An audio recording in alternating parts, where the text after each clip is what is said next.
Welcome, everyone. My name is Sarah Whalen. I am one of the volunteers for Chad's chapter in Kansas City. And we are excited to have you here as part of our monthly parent group, parent presentation. And if you are near your screen right now, we have some slides that actually feature upcoming events that our organization is having. We have many different options for you, even if you're not a parent or you are and you're like, hey, I want to go to something for women or adults. We have those listed here and lots of interesting things come every month. Really, several things. So check out our upcoming events page on our website. And a few things I just want to get out of the way in terms of expectations. And Chad is our parent organization. And we want to make sure we're talking about that we have a community where we respect each other and are inclusive of other individuals who join. Part of that is just maintaining respectful language. If asking questions or making comments, generally don't have any issues with that, but we always just like to review. And that in general, we want to keep in mind that things that we discuss on here, although this is not like therapy session, however, sensitive topics come up and we want to make sure we're maintaining privacy and confidentiality as much as possible. But to the real reason why we're all here tonight, I am excited to welcome Dr. Matt Lindquist here. And he is an obesity medicine physician and is triple board certified, which I understand is quite difficult to do. Is quite the accomplishment, and board certified in internal medicine, pediatrics, and obesity medicine. And I know you've had quite a few years in Children's Mercy and founded a clinic there, program there, and have now opened your own business called MoCan Weight Loss. And welcome. We are so happy to have you. Yeah, thanks. Happy to be here. Thanks for having me. Yeah, it's a fun topic and one that I've been pretty passionate about since I started obesity medicine. Mainly seen a lot more people with binge eating, and then it was about 6 years ago or so that one of our colleagues out of Maine published just a great article about this overlap, and really opened my eyes. And so I love talking to parents and families about it and fellow learners. So I'm so happy to kind of go over this and what it means for our families and kids. Okay, so internal medicine and pediatrics, but really just been doing obesity medicine here for about a decade. Started MoCan Weight Loss and Metabolic Health in Prairie Village, really to take care of families with obesity. But again, this is something kind of near and dear to my heart. So we're going to talk about how the ADHD brain impacts our weight, sleep, and binge eating, because unfortunately they are close friends. A couple important disclaimers. This is educational only, so this is not your individual medical advice. Talk to your doc, talk to your pediatrician. Hope to give you some good insight and some good takeaways and pointers. But please, don't put my name on your treatment plan. I'm happy to talk in clinic if you'd like. And of course, every child and family is different. And for what it's worth, no financial disclosures either. So this cluster. Okay, so it's kind of like this cluster of diagnoses or kind of behaviors that unfortunately travel together. Those are ADHD, obesity, anxiety, binge eating, and sleep problems. That's kind of a couple there. And how I've described this to people in the past is, so especially in pediatrics, we kind of know that if someone has allergies, so kind of seasonal allergies, we often see like asthma and some like eczema, some skin issues. They just travel together. They're close friends. And I kind of talk to families and other docs about how these these diseases, disorders, if you will, also just travel really closely together. They don't have to be in the same bunch. So one of the friends might be hanging out, somewhere else. But when you see one or two, we get a little bit more worried about the others. And they also just make each other a little bit worse, which is part of the problem, as good or bad friends do. And so this is, one thing, this is a predictable and biologic pattern. Okay, it's not accidental. These aren't failures of you or your child. It's biology. I realized this is going to be like the word, like if there's like an anti ADHD a slide, like what not to do. Here you go. So what I'll explain here, and I'll simplify it a little bit, is I mean, basically, like we're all getting like overwhelmed just looking at this, and this is what's happening is like we're starting with some anxiety, and that may worsen your sleep, which can worsen your executive function. Let me go back here, which is going to increase your risk of like poor food choices and weight gain and worse mental health. And it's like, it's this like snowball of not good. Simplifying one of these really kind of more critical concepts is just like this anxiety and sleep loop. So, a lot of times it kind of starts with this where, our anxiety kind of keeps our brain like turned on, right? And so falling asleep might become difficult, become a challenge, or maybe you wake up in the middle of the night or early in the morning, and then our tired brains just don't work as well, right? And I'd love to see we got two weeks from now we got an executive function panel. So I'm not. I trust that this is an audience that is familiar with this, but it's that part of our brains making like the kind of those tough decisions. And so then not only do we like kind of lose some of that, but then we individually kind of get these like increased sugar cravings, increased hunger. Okay. We want that quick energy, almost like as a replacement for a lack of sleep. And then, okay, and now we're on this bad cycle. Okay. So this is just like one of the kind of loops that kicks things off. A couple other pieces of this is anxiety can in itself can cause us like unhealthy stress. So there's some healthy stresses, but in this case, it's this unhealthy stress. And that's, an important piece of the story, not the whole story, is cortisol, right? So kind of our bad stress hormone. That in and of itself can worsen sleep further. And then the really annoying thing about cortisol is not only will it kind of deposit fat around our belly, so exactly all the places we don't want it, and then that can cause all the, kind of like health problems down the road.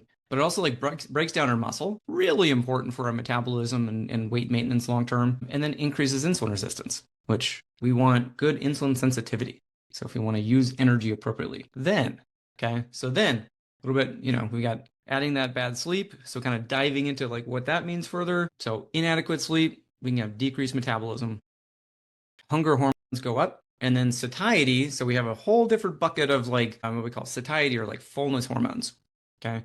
Those go down. So like all these things that we don't want to happen when we're trying to maintain our weight and our health are going the opposite ways. So, we're kind of just getting into this like why, why does this happen? And why is it so important to make sure we're addressing like each piece of this puzzle? Then now kind of coming back to this cluster, one of the biggest pieces of this is just this like reward deficiency. So dopamine, sure you guys have heard it plenty in these talks. One of the very important pieces of ADHD, as well as norepinephrine, kind of one of our adrenaline type hormones, kind of just have this low baseline dopamine a lot of times in an ADHD brain. So it's seeking for that stimulation a lot in the environment. So then when it comes to our weight management and just overall health, one of the easiest things we can do to go get that increase the dopamine is our food. And unfortunately, we're here in America in 2026 where we have a bit too much of an abundance of fast, reliable, no fiber, highly palatable foods. And this is an evolution problem, right? Our brains, if we were, 1,000 years ago and we didn't have any food around, we would search pretty hard to go find something. And if you didn't get this big burst of happy hormone, well, you might not go like chase that lion. So it's there for a reason, but it's just not as adaptive anymore. And and then with these foods and just like fast food, for example, we don't have to plan for it. There's no preparation. It's just quick. Okay. So again, this is a biology problem. It's not a discipline problem, doing things wrong. It's just that's how we were created and then how our brains work a little bit different. Now, with that, I want to just kind of like briefly mention this kind of binge or emotional eating. We won't like dive too far into it, but it comes up a lot. And some binge eating, so kind of the definition here is just like kind of eating like way more than what a quote like normal person would in like one sitting, if you will. We've all done it. So we've all had sat down with like some popcorn, bag of chips, something like that. And we're like, okay, what the hell? What did I just do? So understand this is, we all have it to some extent. Where it becomes more of a like disorder is the frequency. So if this is happening a couple times a week, some people it's every day. But the cutoff here is about 2 episodes a week. If it's a couple times, a couple times a month, okay, some behavioral things you can do. If it's more than twice a week, and over a longer period, that's when we kind of start to get a little bit more concerned, and we um, have some further questions and some treatment options. But the other really important pieces of this is there's like this loss of control. It's not, oh, I'm still hungry, so I'm still eating. It's no, I was satisfied. I kept going. I could not stop. And then if you don't care about it, it's just like, oh yeah, I did it. It's fine. That's okay in a sense. But oftentimes it comes with this like shame, guilt, just kind of beating up on yourself. And importantly, there are no other like purging. So you or kid aren't making themselves sick afterwards, feeling like excess running, taking laxatives, things like that. So I thought very, important to know that, hey, this, if it happens every once in a while, that's pretty normal. There's some things that you can do behaviorally to minimize it. But if it's happening pretty often, that's something to make sure, talk to your pediatrician about, come see a specialist, etc.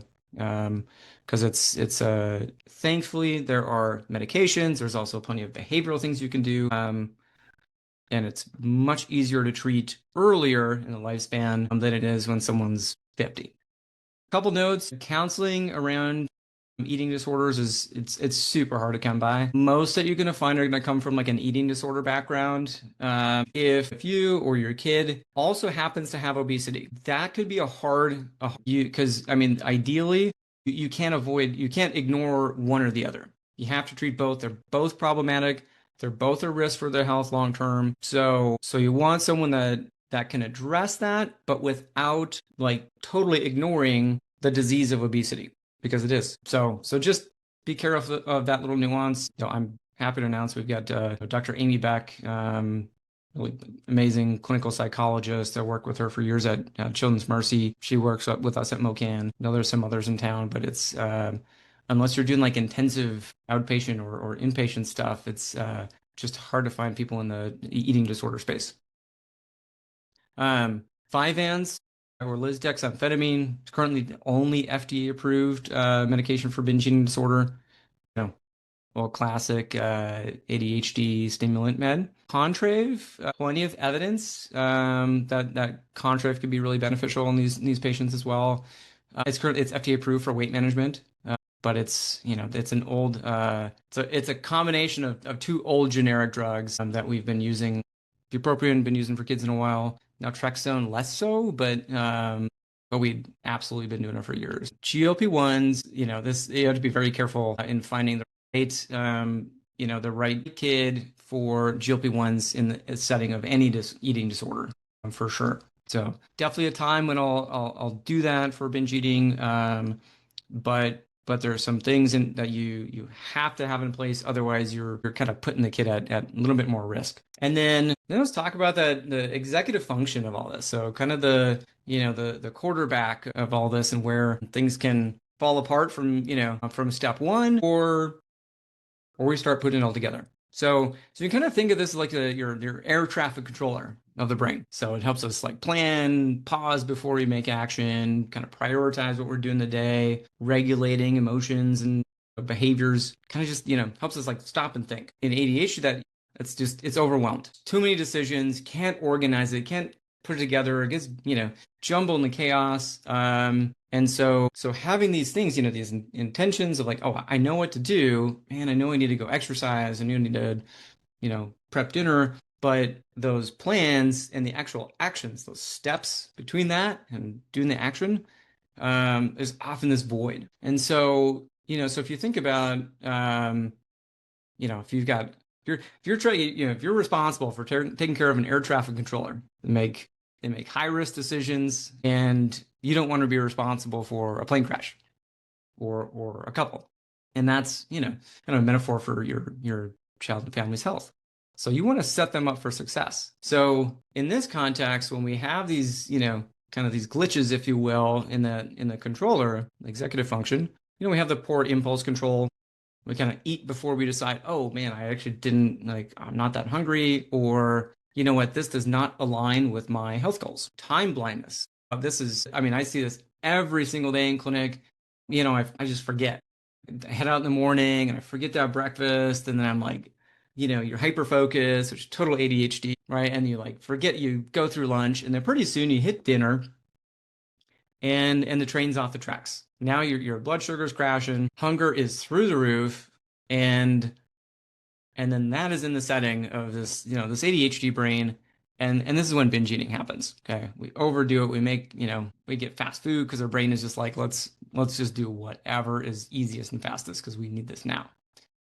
So, this isn't like you're not being bad. It's just we have this delayed regulation problem. So how do we fix that? So to think about how we take care of this air traffic controller to not mess up very important high-risk traffic, we give it structure. And so we structure the day. So all these little decisions, these little steps, you don't have to think about them.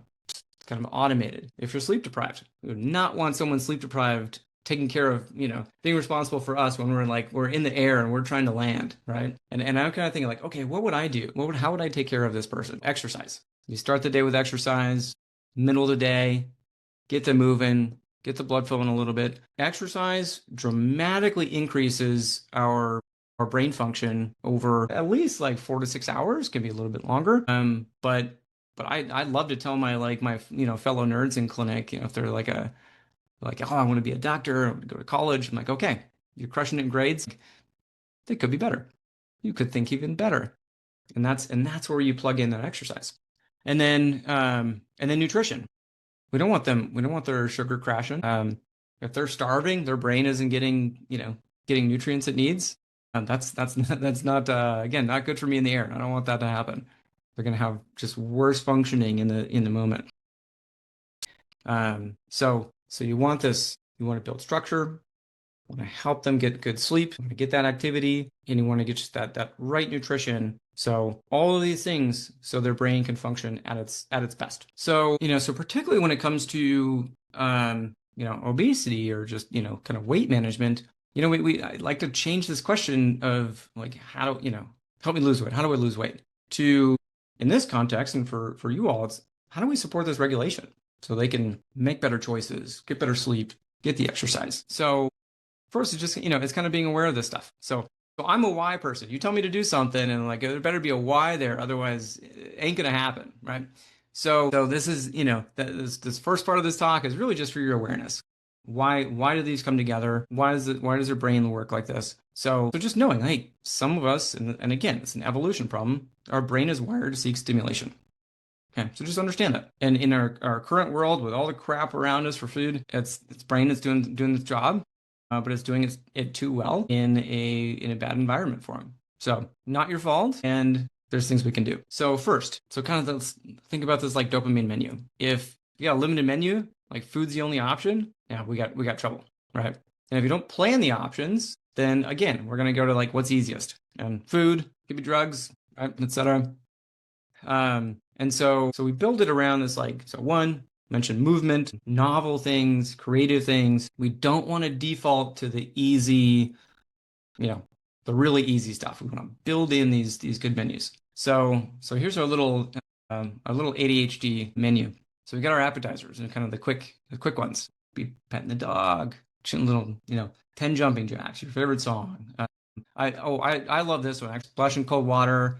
If you want to go so far as to do a cold immersion, so cold bath, a cold shower. It's not for everyone, but I love it.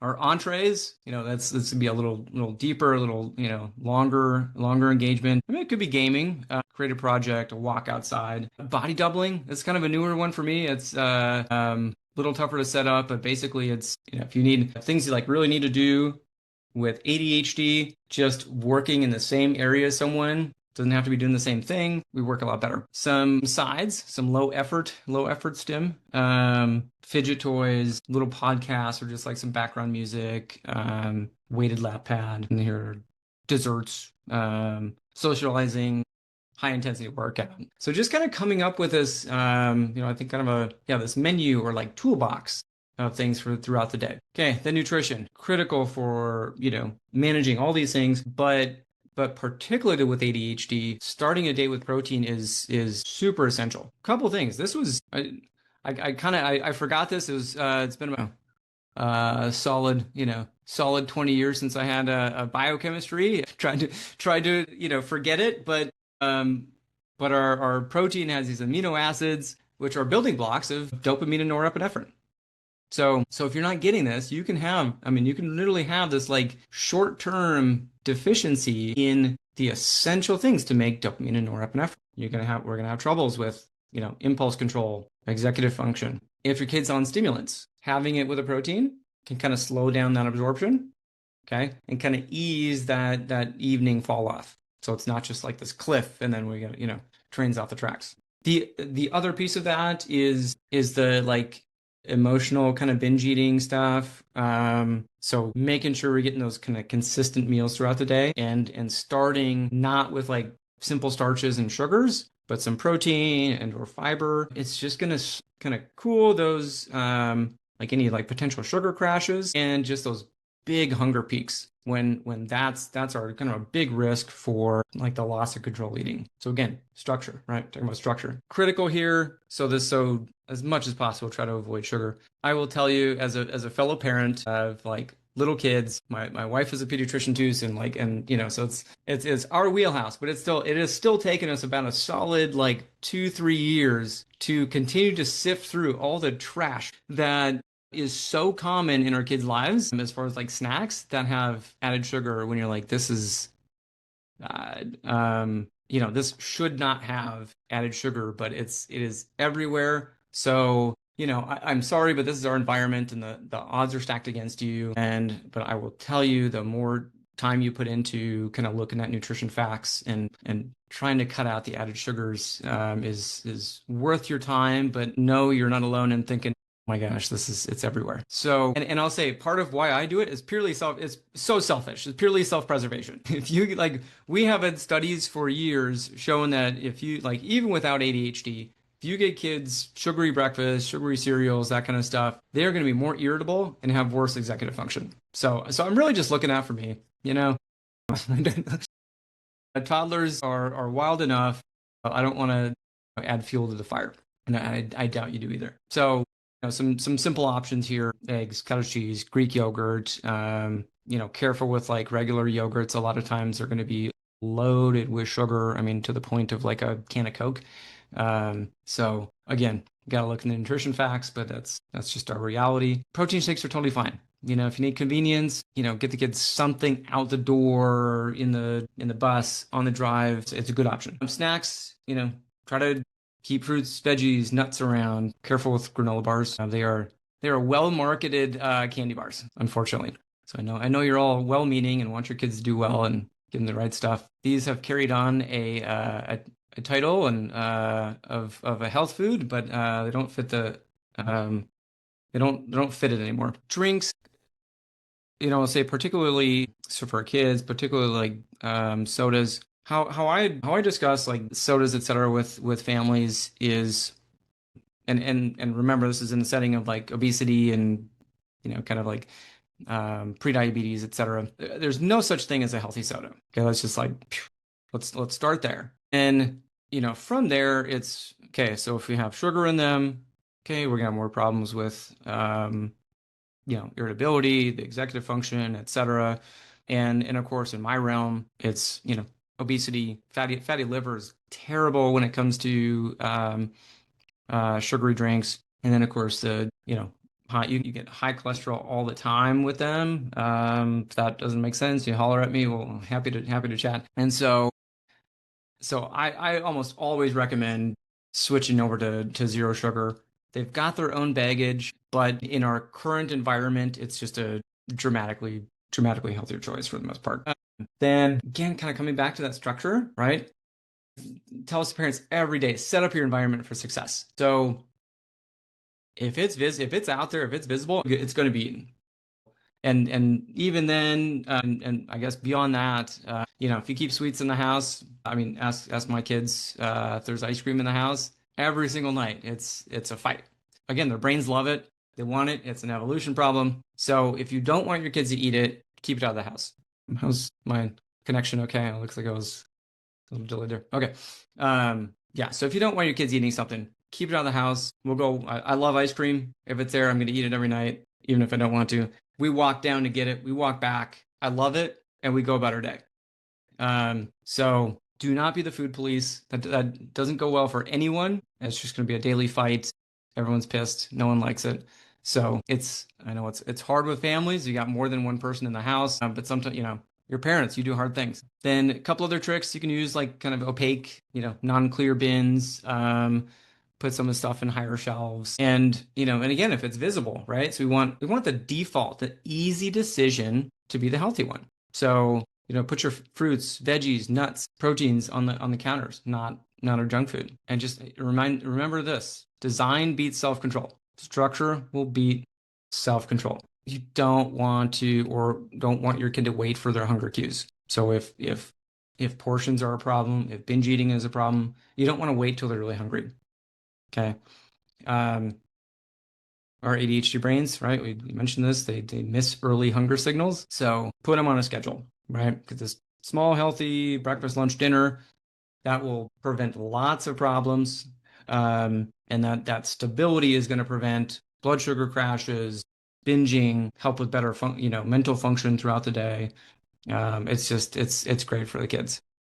A couple things with sleep. So this is I know we mentioned that anxiety and ADHD itself can kind of worsen sleep. But just the the kind of typical ADHD brain, it's a kind of a couple interesting notes with it. One, often have this like melatonin lag. So as connection, okay, there we go. So there's this melatonin lag. So we all have this normal cycle of melatonin, and it starts to go up in the afternoon, further into the evening. But in a lot of people with ADHD, it's about an hour and a half to 2 hour lag or delay from kind of neurotypical people. Okay. So now we've got later bedtime, even if you have the structure in place. And then what happens when we're often up later, we get snacky. And then now we're getting more of our calories. And again, our executive function, we're all like wiped at the end of the day. And that's when we make less good decisions. And so, we're not eating broccoli at 11 p.m. So now we're getting more carb heavy foods, having higher calories in the evening when our metabolism is starting to drop. Okay. And we're going into this like energy storage mode. So one, just melatonin supplements, it's not a sleeping pill. It's not going to just like put you to sleep. But in this setting, it can correct that delay a little bit. One thing, most of the supplements you'll see in stores are like 2, 3, 5 milligrams, 10 milligrams. Those are way too much. And with those, and especially for kids, too high of a dose, you can actually have get kind of like overly sleepy in the morning. You're still kind of sedated. Just like 0.5 to 1 milligram for kids, and actually a couple hours before bed, can kind of correct that melatonin lag. Now, this isn't everyone. Okay, so some people are just like, hey, go to bed fine, fall asleep fine, but no, kids and adults with ADHD are just more likely to have that delay and troubles with sleep onset. And this, talk to your doc, but this can be a good option for them.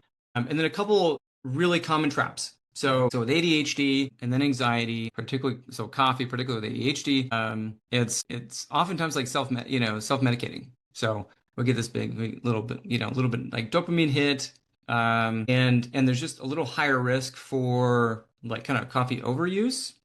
And the main problem, so one, coffee in the setting of obesity is actually great. Every time we study coffee, assuming there's no junk in it, right? About 2 cups a day is like the nadir, the best point in our like mortality curve every time we study this. So it helps weight loss, it helps risk for like prediabetes, etc. The problem with It's afternoon coffee. Everyone has their cutoff. Mine's like 11 a.m. If I have it after 11 a.m., I got sleep problems.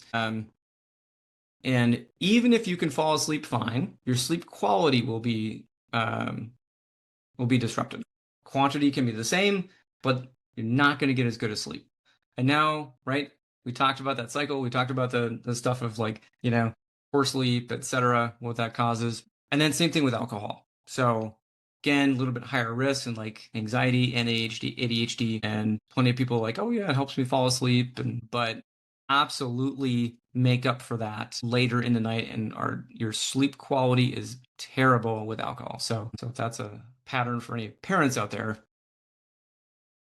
noted. And then, how to talk to ADHD brains. So kids with ADHD brains. So as you all know, kids know everything, and they know that you know absolutely nothing. And most of the time the same goes for me in clinic. So help them find their why. So you know your kids the best. You know what drives them. Do they want to be a good athlete? They want to go to college. They want this job, like whatever. I mean, you can tie nutrition, exercise, sleep to there's I have yet to come up with hear a why that I couldn't tie these behavioral things to. So if you help them find those answers themselves, basically this is motivational interviewing, but the more that you can guide them to find those answers and feel like they're the ones making the decision, because hey, I want to be a better student. I want to beat Becky at soccer tomorrow. The easier these behaviors are going to be. But if you just tell them what to do, like I think you know what's going to happen. And the parents, you're not failing. You're crushing it. You're here. You're in the support group. You're doing awesome. None of this is bad parenting. I loved this analogy. You're raising a Ferrari brain with bicycle brake regulation, but know that support, this little support absolutely changes outcomes. Hey, I called it, didn't I? My kids wanted to join the party. I swear I didn't request it. And then some takeaways here are structure. So structure is our external executive function. You want to schedule those meals so you don't have to, we don't forget. Keep the unhealthy, tempting foods out of the house. Put the healthy stuff that you want to eat, that you want your kids to eat, visible. Help set up that foundation for good sleep, because without that, as humans, we don't do anything very well. Pills aren't skills, so we need both. And one of my favorite things, because it's particularly in obesity, because weight management is just hard and annoying, and it's just progress over perfection. It's a lot of things. There can be a lot of challenges, sometimes all at once, and so get that perfectionism out of the way and just make progress each day. Again, like I said, this is like all I do, and it took me a couple years to clean up some of the food in my own house for my own kids. So be graceful with yourself. And if you need help, need a second opinion, we're here at MoCan Weight Loss and Metabolic Health. I love this. I help manage ADHD and binge eating, and in addition to obesity and kind of the metabolic stuff that comes with it.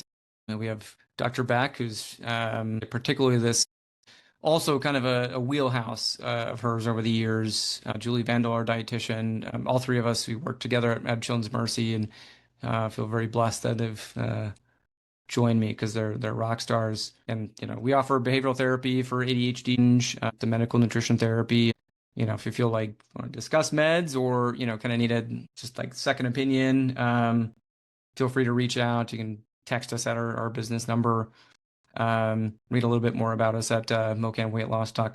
We'll left a little time for questions here. Anyone has questions and doesn't feel comfortable asking, then you can put them in the chat, and either Sarah or I will get to those. One thing that I thought of when you were talking about sleep and the melatonin, you mentioned like our slower metabolisms in the evening. There are all kinds of diets out there proposing like long fasts overnight and things like that. I don't know if that is too big of a question to ask with this, but if you could just maybe touch briefly on, is there value to not eating after a certain time at night or something like that? Yeah, that's a really good question. First, I'll make a point about just like intermittent fasting, because I feel like that is just messed up every time someone comes in and asks about it.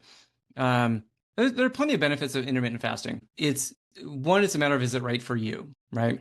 So if you have a history of binge eating, troubles with portions, etc., you have ADHD, anxiety, Man, don't love intermittent fasting. And particularly when, all of the data says that it is best when we kind of think just like eat by the clock, or like eat by the day, the sun, right? So you break fast, do it a little earlier, and then your eating window is kind of when it starts to get dark. I'd be happy to nerd out about like all the reasons why that's the ideal way, but of course everyone does it opposite, right? So everyone's just like kind of intermittent fasting, like eat, I skip breakfast and don't eat until like lunch, and then I'm done at like 8 or 9. Man, that is not, in general, not the way to do it. And again, as I think as we, kind of laid out here, definitely doesn't work well for the ADHD brain, anxiety.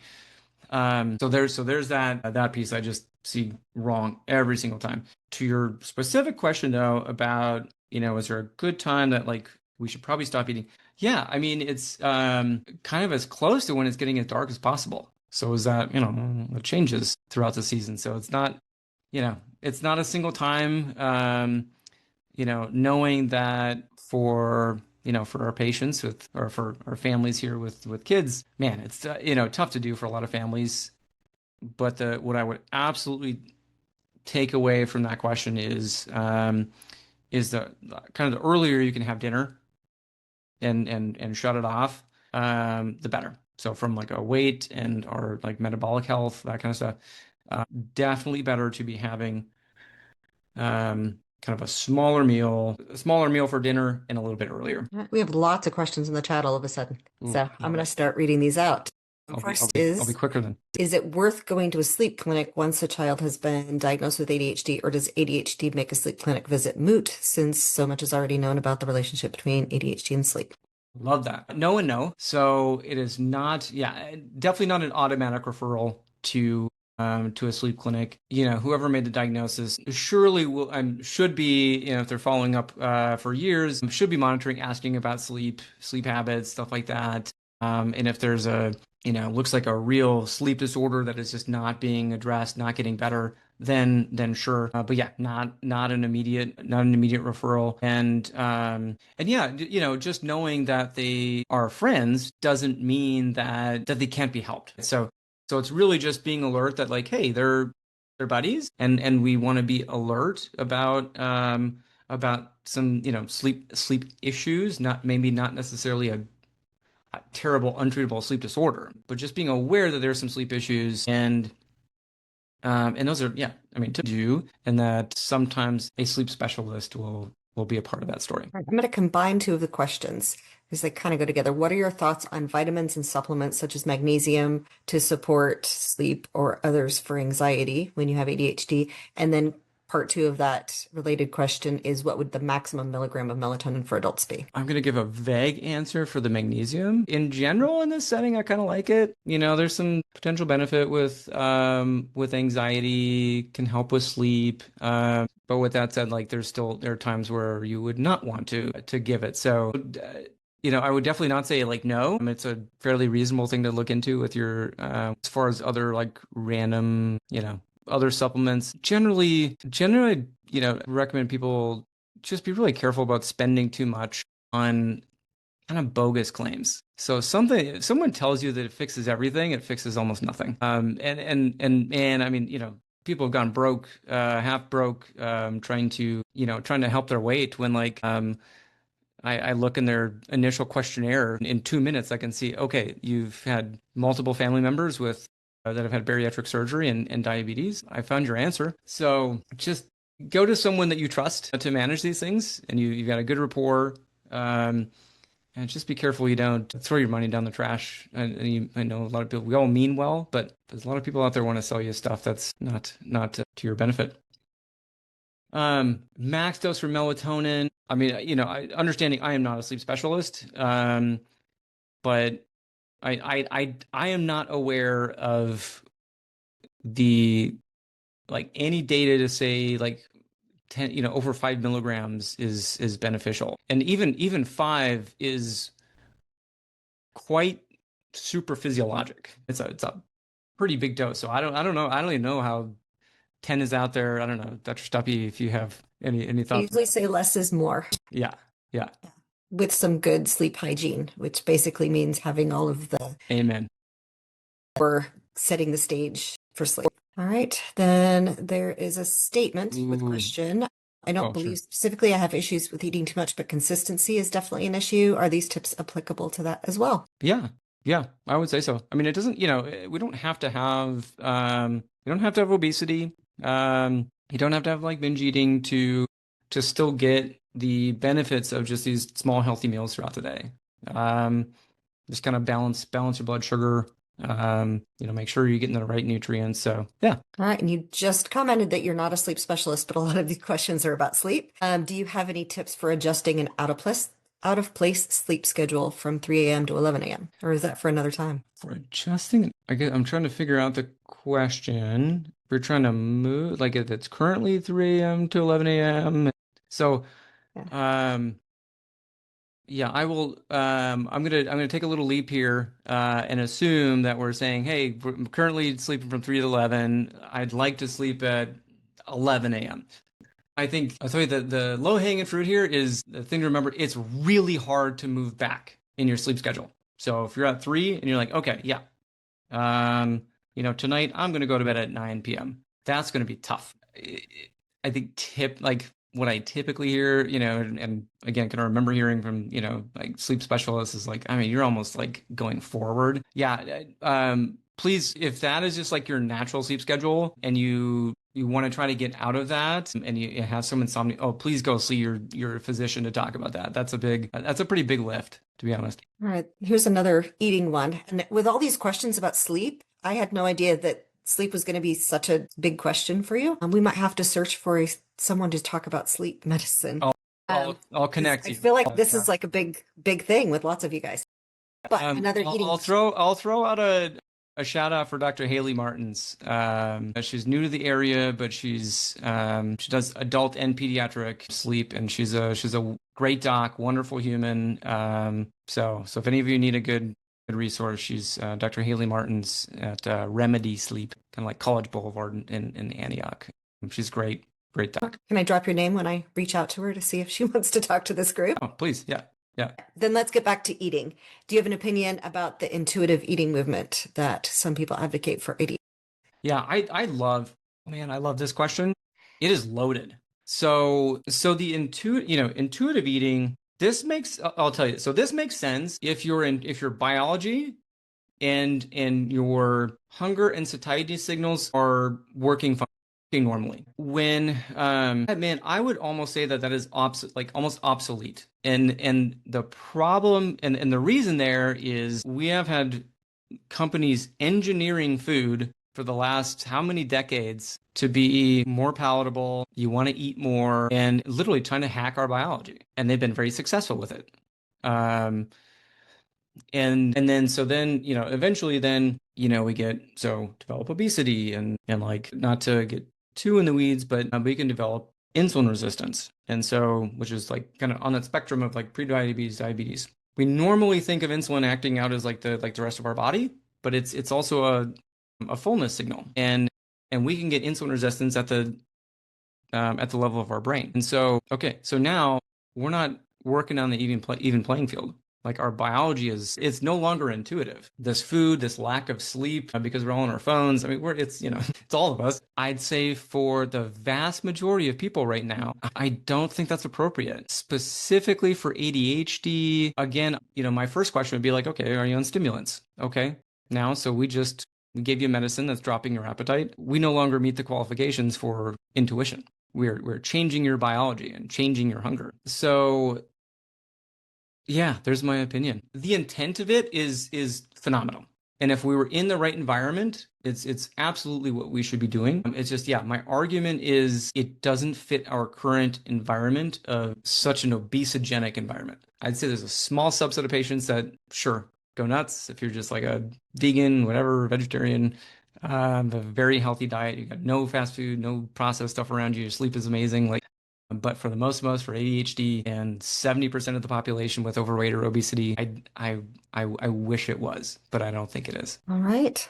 Well, that is the last question in the chat, and we did run over by a few minutes, but this was Fabulous. So much information. Does anybody have any parting questions? Quick question. Because if not, we'll let you all get back to hopefully not dinner. Hopefully you've already had your early, which I know you're never young, but never. Well, thank you all for sharing your evening with us, and feel free to reach out with any questions, like free discovery calls if you'd like to just chat and see if we fit for you. But otherwise, Godspeed. It's been a pleasure. All right. Thank you, everyone. Thanks. Recording off.